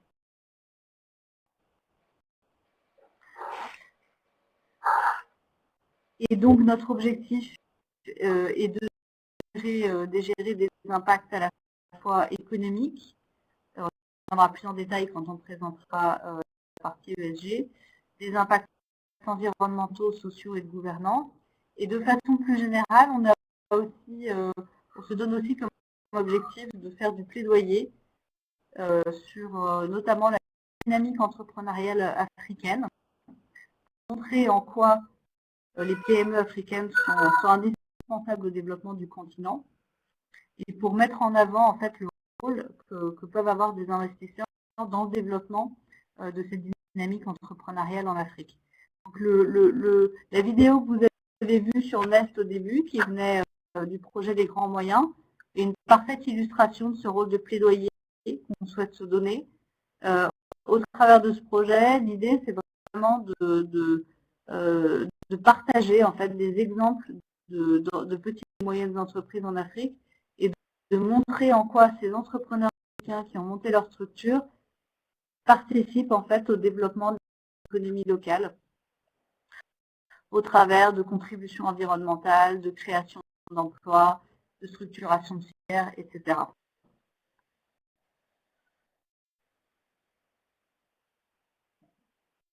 Et nos objectifs d'impact, bien sûr, s'inscrivent dans les nouveaux objectifs du développement durable, tels qu'ils ont été définis récemment par l'ONU. Ce qu'on constate, en fait, c'est qu'une grande majorité de nos entreprises aujourd'hui répondent à des attentes de biens et services qui proviennent des marchés locaux. On a pas mal d'entreprises qui sont notamment dans le secteur alimentaire et qui répondent à la problématique de la nutrition et de la sécurité alimentaire, qui est le deuxième objectif. On a pas mal aussi d'investissements dans le secteur de la santé, des producteurs pharmaceutiques ou des infrastructures de santé telles que Nest, qui répondent à cet objectif de donner accès à la santé au plus grand nombre. On a aussi des projets dans l'eau et l'énergie. On souhaite développer aussi tout ce qui est création d'emplois, parce qu'en fait, en investissant dans des PME, on a souvent des dynamiques de création d'emplois qui sont très importantes. Et un de nos objectifs, c'est aussi d'accompagner les entreprises dans leur formalisation, qu'elles soient déclarées sur place, qu'elles payent tous leurs impôts, et que de cette façon-là, elles puissent contribuer à générer des ressources fiscales pour les États africains, qui, comme vous le savez, en manquent souvent assez cruellement. Et puis on travaille aussi sur les aspects environnementaux, et notamment l'empreinte carbone de notre portefeuille, en essayant par le biais à la fois de la compensation et de l'efficacité énergétique, de faire en sorte que ces entreprises puissent générer le moins d'émissions possible.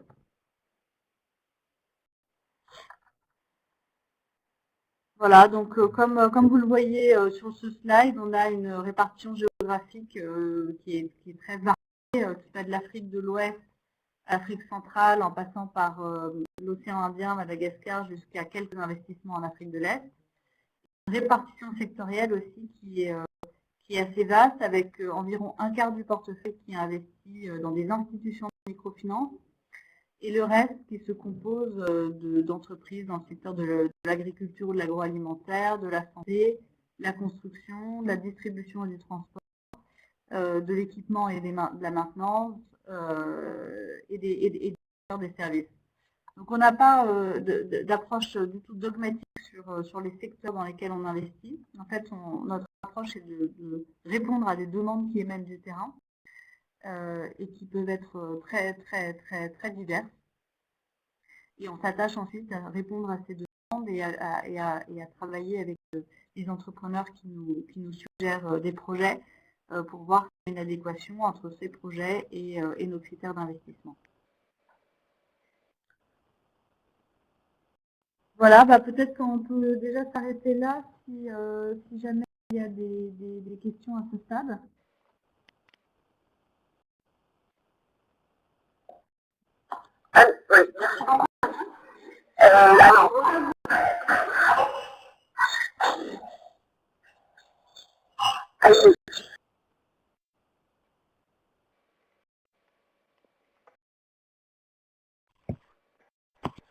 Oui, merci beaucoup Elodie. Alors, on avait une question.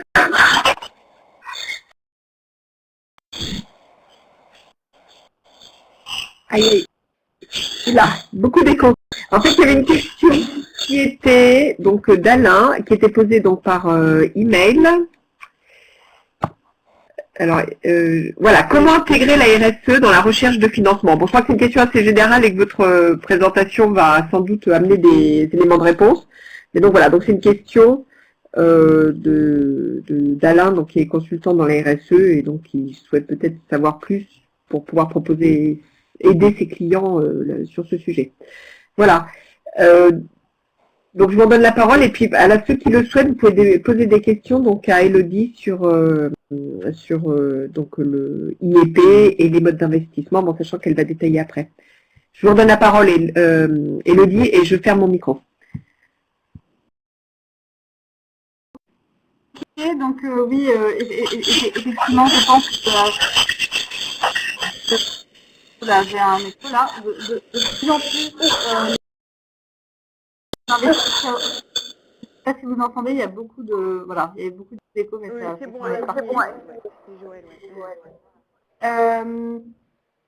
oui, il y a je crois que dans les investisseurs qui interviennent en Afrique aujourd'hui, il y a une attention qui est de plus en plus forte sur ces dimensions de responsabilité sociale et environnementale, que les investisseurs appellent souvent ESG, parce que c'est les critères en fait environnementaux, sociaux et de gouvernance qu'ils appliquent à l'analyse des projets d'investissement qui leur sont soumis.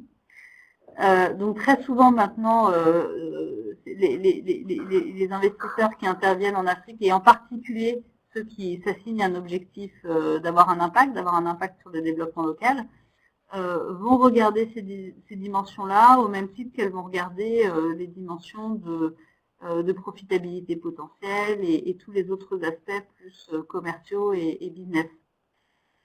Donc nous, par exemple, hein, on attend des entrepreneurs avec lesquels on travaille une vraie réflexion sur ces sujets-là. Et de même qu'on leur pose, bon, ça me fait faire un peu une transition hein, vers la partie suivante, mais de même qu'on leur pose énormément de questions sur leur marché, sur leur façon de gérer les finances, etc. On leur pose à chaque fois un certain nombre de questions sur leurs pratiques environnementales et sociales. Donc, par exemple, est-ce que tous les salariés sont déclarés? Est-ce qu'ils disposent d'une assurance maladie? Est-ce que leur sécurité au travail est assurée dans le cadre des opérations? Si on est par exemple dans un projet industriel, ça va être quelque chose qui va être une question vraiment fondamentale de vérifier que la sécurité des ouvriers par exemple de la chaîne de production est bien assurée par l'entreprise. Est-ce qu'ils disposent par exemple d'équipements de production? Sur le plan environnemental, on va regarder tous les risques qui se posent. Alors par exemple, pour vous donner un exemple concret, quand on avait regardé le projet de Radi, on avait regardé avec elle la problématique des déchets biomédicaux, voilà, pour s'assurer qu'il y avait des possibilités d'incinérer ces déchets qui peuvent être assez dangereux et contaminer des nappes phréatiques. Donc voilà, c'est le cas. Maintenant, Nest dispose d'un mécanisme pour incinérer ces déchets. Donc tous ces aspects-là, on les regarde en détail avec les promoteurs. Et non pas dans l'idée de juger d'ailleurs de leurs pratiques, mais plutôt de faire un diagnostic à l'entrée et de voir avec eux comment on peut les accompagner et on peut les aider pour améliorer ces pratiques. Alors, il faut quand même qu'il y ait une vraie intention du promoteur à s'améliorer là-dessus, qu'on puisse sentir, on passe beaucoup de temps en fait avant d'investir avec les entrepreneurs qu'on va accompagner pour vraiment voir si on partage des valeurs communes et si ils peuvent être authentiquement intéressés par le fait d'améliorer leurs pratiques environnementales et sociales tout en développant leur business. Et on pense d'ailleurs que les deux sont totalement compatibles, c'est-à-dire que pour nous, il n'y a pas en fait le fait de traiter ces sujets-là, ça crée de la valeur au même titre que d'autres améliorations. Ça permet de gérer un certain nombre de risques. Par exemple, si vous avez des employés qui ne sont pas déclarés, vous risquez d'avoir des employés qui sont beaucoup moins fidèles. Vous risquez d'avoir des redressements de l'administration, des pénalités. Donc tout ça, c'est générateur de risques. Et dans le cadre d'entreprises qui se développent rapidement, on pense en fait que c'est absolument indispensable de développer des pratiques sociales et environnementales satisfaisantes parce qu'en fait, c'est une condition de leur développement et c'est une façon de diminuer leurs risques. Voilà, donc là j'ai un petit peu embrayé sur la suite de la présentation. Je ne sais pas s'il y a d'autres questions à ce stade. Je vois qu'il y a une question sur plus de détails sur vos actions et vos perspectives dans le domaine de la santé de Monsieur Ba. Donc je vais peut-être y répondre effectivement spécifiquement. On a donc, comme je disais tout à l'heure, on a pas mal de projets dans le secteur de la santé. On a en fait trois catégories de projets. Des producteurs pharmaceutiques, on a deux entreprises qui produisent des médicaments. Et là, l'intérêt, c'est que dans un cas, c'est une entreprise qui est au Cameroun, et donc l'intérêt, c'est de pouvoir donner accès à des médicaments génériques sur place, de favoriser cet accès-là. Et dans l'autre cas, c'est des solutés intraveineux. Et là, l'idée, c'est qu'il y a très souvent des ruptures de stock, c'est en Côte d'Ivoire, et il y a très souvent des ruptures de stock sur ce genre de produits. Donc le fait de développer localement une entreprise qui fait des solutés intraveineux, ça permet aux hôpitaux de s'approvisionner beaucoup plus rapidement, beaucoup plus facilement que si elles se reposent uniquement sur l'importation, ce qui est le cas en fait encore dans beaucoup de pays. Donc ça, c'est une première catégorie de projets. On reste très ouvert à d'autres projets autour de la production pharmaceutique. Ensuite, on a fait quelques projets, donc, comme celui de Radi dans les infrastructures de santé. On était investisseur d'une autre entreprise, d'ailleurs, cette fois-ci ophtalmologique au Sénégal, pour laquelle maintenant, dont on n'est plus investisseur. Enfin, on l'a accompagné pendant quelques années et puis ensuite, en très bonne entente avec les entrepreneurs, on s'est retiré il y a quelques temps. Et on étudie en ce moment pas mal de projets d'infrastructures de santé, quelque chose qui nous intéresse beaucoup. Et puis la dernière catégorie, c'est des entreprises qui sont des distributeurs de médicaments, donc qui achètent des médicaments et qui les revendent à des pharmaciens localement dans leur pays. Donc, on a déjà accompagné 3 projets de ce type, 2 dans lesquels maintenant on n'est plus investisseur et un dans lequel on reste investisseur au Sénégal. Voilà. Alors, je vois qu'il y a une question aussi sur les modalités pour postuler à des financements. Alors, sur notre site internet, il y a une rubrique spécifique qui permet de déposer votre projet. Que je pourrais d'ailleurs peut-être vous transmettre dans un second temps. C'est dans la rubrique entrepreneur, si je ne me trompe pas. Et vous pouvez déposer un projet et si vous indiquez le pays duquel provient ce projet, il sera transmis automatiquement à l'équipe d'investissement qui se charge de cette zone géographique et qui s'attachera à vous répondre voilà, dès que possible. Sachant qu'on reçoit pas mal de demandes, donc il faut parfois être un petit peu patient. Mais si on considère que le projet répond à nos critères d'investissement, vous devriez recevoir une réponse. Alors, je vois qu'il y a quelqu'un qui parle de la Guinée. Il y a Khadi qui a proposé une question, Elodie. Ah oui, Elodie, pourrais-tu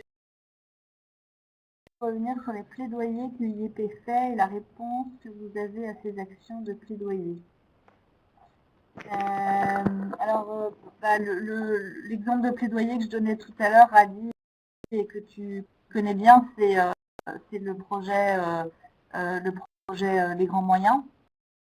Donc ce projet photographique et vidéo qui vise à faire connaître le travail de plusieurs PME en Afrique et qui vise aussi à illustrer l'impact de ces PME en Afrique sur le développement local pour faire connaître en fait à la fois des parcours d'entrepreneurs et aussi des réalisations d'entreprises au travers de leurs impacts. Donc là, typiquement, les photos qui étaient contenues dans la présentation de Nest tout à l'heure, voilà, la plupart de ces photos venaient de ce projet photographique, puisque Nest a fait partie de l'échantillon d'entreprises qui ont été inclus dans ce projet.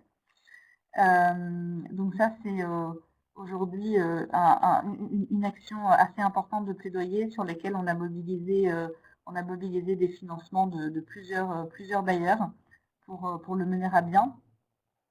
Et certaines entreprises partenaires d'IEP y ont participé, mais aussi des entreprises hors IEP.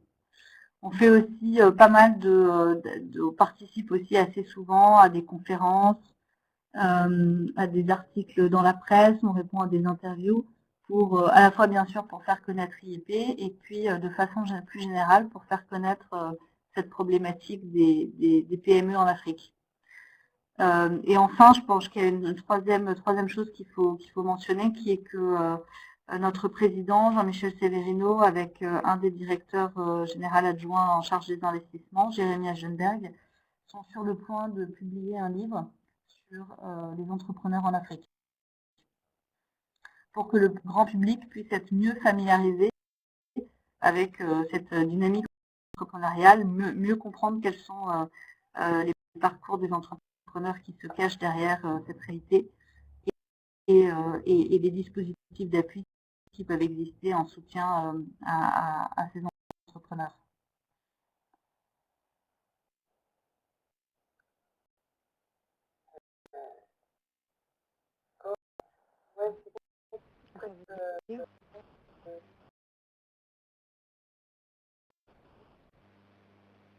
Enfin, ouais, merci Elodie. Alors moi je vois qu'il y a beaucoup de questions, mais déjà je suis restée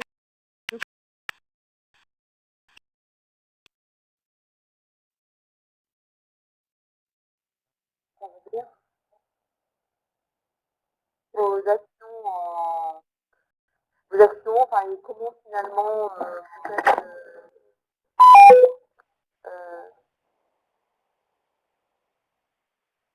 alors, on dit assez peu de temps, qu'on a déjà dépassé l'heure, mais je ne sais pas comment...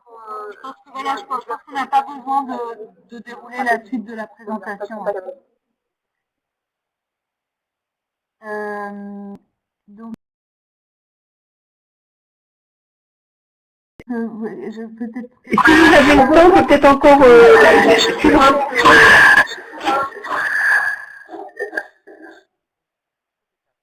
Il y avait une question juste sur votre organisation. Donc effectivement, on a une équipe qui est à Paris et ensuite on a des bureaux en Afrique, comme je le disais tout à l'heure. Donc on a un bureau là, un bureau au Sénégal, un bureau au Cameroun, un bureau en Côte d'Ivoire, un bureau à Madagascar. J'espère que j'en oublie aucun.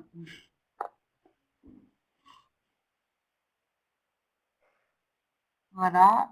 propose qu'on dépasse un petit peu. Je ne vais peut-être pas pouvoir malheureusement trop dépasser le temps. Alors, on me demande quand doit sortir le livre. Ça, il faut que je me renseigne auprès de mes collègues. Il est quasiment terminé, donc je pense que c'est relativement imminent. Voilà, ça va se faire à mon avis maintenant en début d'année 2016, je dirais. Et on pourra, voilà, effectivement, comme Joël le mentionnait, dès qu'il sera sorti, on pourra pas l'offrir pour Noël. Voilà, on ne pourrait pas l'offrir pour Noël, mais en revanche, on pourra passer l'info sur le site de RSE-PED. Et puis, bien sûr, si vous suivez si vous voulez vous inscrire aussi à la newsletter de IEP, c'est des choses évidemment, que la publication sera faite, qu'on mentionnera. Voilà. D'accord. Ok, merci. D'accord, donc si c'est pas évident de passer. C'est pas évident de dépasser, donc Joël, si tu veux reprendre la parole.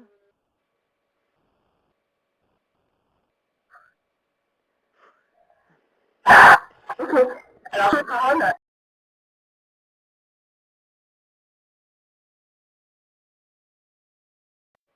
Donc, Ok, je reprends la parole.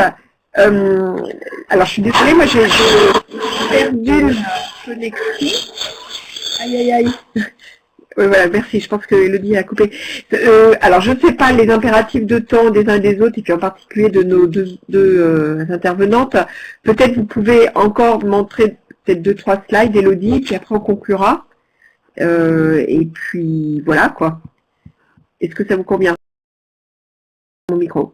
Quand je pense aux slides qui restent, je pense qu'en fait, je les ai commentés un peu indirectement au travers des réponses aux questions et la première partie. Donc, enfin, à la limite, je me dis que peut-être qu'il vaut mieux encore se concentrer sur une ou deux questions. Et puis, moi, malheureusement, après, je vais devoir y aller.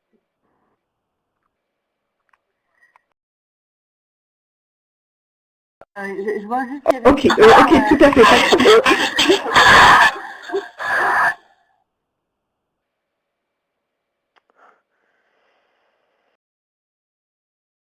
Question sur la Guinée. Effectivement, on n'a pas encore d'investissement en Guinée-Conakry.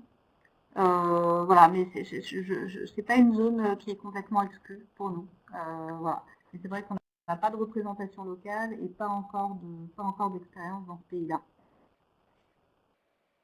D'accord. Et il y a eu aussi pas mal au Congo, alors je ne sais pas si vous avez répondu.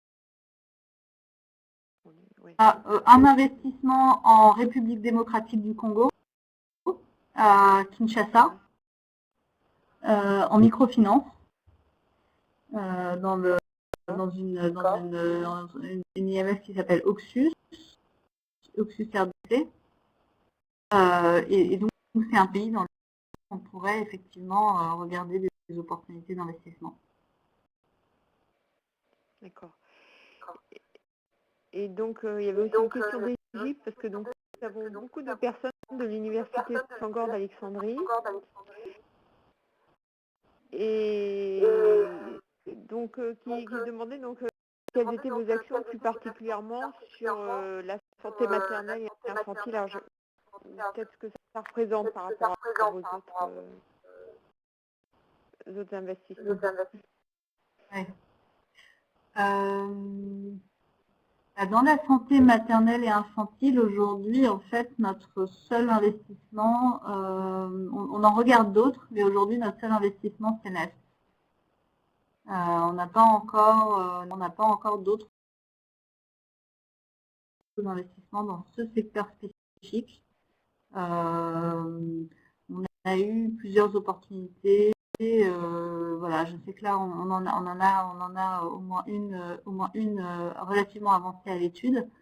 Donc c'est pour nous un secteur d'intérêt, parce qu'évidemment c'est une problématique qui est fondamentale. On est très ouvert aux possibilités là-dessus. Ravi vraiment d'avoir accompagné Nest et d'avoir avec Radi permis de lancer cette superbe initiative. Voilà, et on continuera, mais après nous on a une stratégie sectorielle encore une fois assez vaste et on répond, ça dépend en fait surtout des demandes qui nous sont formulées sur le terrain, qui sont remontées par l'équipe d'investissement sur le terrain. Donc c'est des investissements qui nous intéressent beaucoup, qu'on étudie au même titre que d'autres investissements. Et pour préciser les choses, nous, on a une action d'investisseurs dans des PME. Donc on ne fait pas en revanche de financement sous forme de subvention. La seule chose, c'est qu'on a accès à des subventions pour financer des missions de conseil au sein de nos entreprises partenaires, donc dans lesquelles on est déjà investisseur, mais on n'a pas d'action sur le mode ONG ou fondation dans la santé maternelle et infantile. Voilà, c'est pas notre métier. D'accord, merci. D'accord. Donc, peut-être pour conclure, vous voulez dire un mot, ou alors peut-être on peut demander à Radi de nous dire un mot de conclusion, peut-être, c'était l'ensemble de ça, puis ensuite le vôtre, Kadi,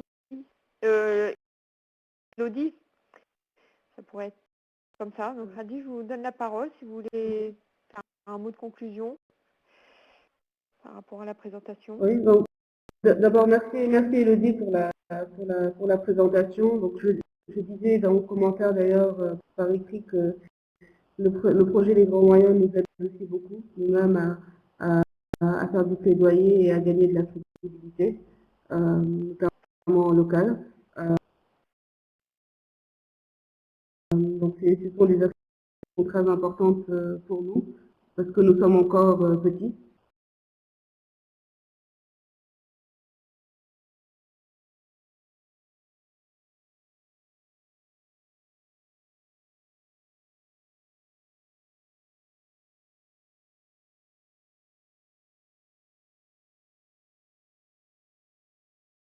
Mais encore notre projet pilote. Nous avons une ambition qui va au-delà de ce que nous avons actuellement au niveau déjà du Sénégal, voire de la sous-région.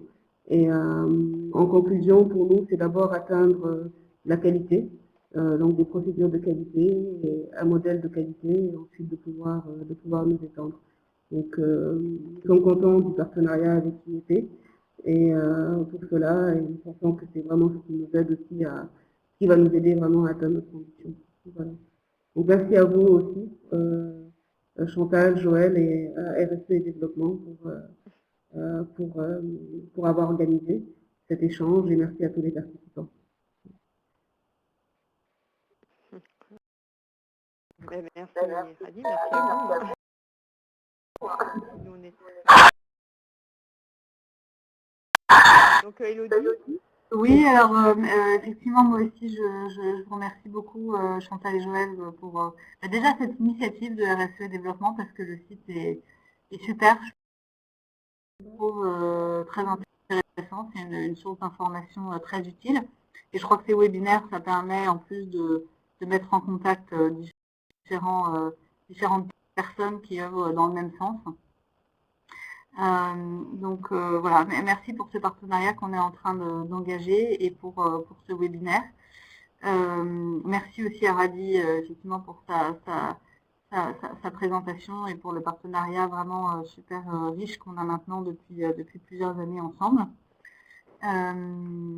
C'était vraiment un plaisir voilà, aujourd'hui de présenter IEP et puis même j'ai appris de mon côté certaines choses supplémentaires sur le projet de Radi. Donc merci à tous. Et puis voilà, gardons le contact pour ceux qui le souhaitent pour la suite. D'accord. Enfin, merci beaucoup Élodie. Donc Joël, peut-être tu peux prendre la parole pour conclure. Voilà, sachant que comme on l'a dit, donc on fera un compte rendu avec les présentations des intervenantes et puis ben, évidemment continuer le discours, je dirais par mail entre les uns et les autres. Donc cette possibilité aussi de continuer après le webinaire. Voilà, en tout cas, un grand merci à Élodie et Radi pour leur présentation. Voilà, Joël.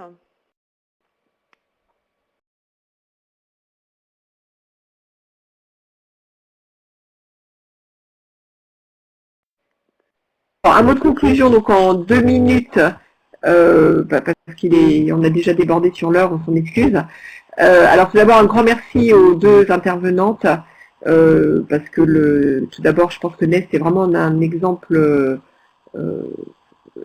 superbe d'innovation sociétale, et en fait d'un exemple où on crée une entreprise qui marche et qui à la fois remplit un besoin sociétal. Même si on a aussi vu les limites, ça s'adresse à une population qui pas forcément aux personnes les plus pauvres, mais ça c'est une maternité donc et soins pour enfants à prix abordable. Voilà. Donc c'est très bien. Il y avait pas mal de questions sur la santé, donc moi je conseille vraiment aux personnes qui sont intéressées par les questions sur la santé d'aller sur la page Facebook de Clinique Nest. J'ai mis le nom, ou sinon vous pouvez faire une recherche sur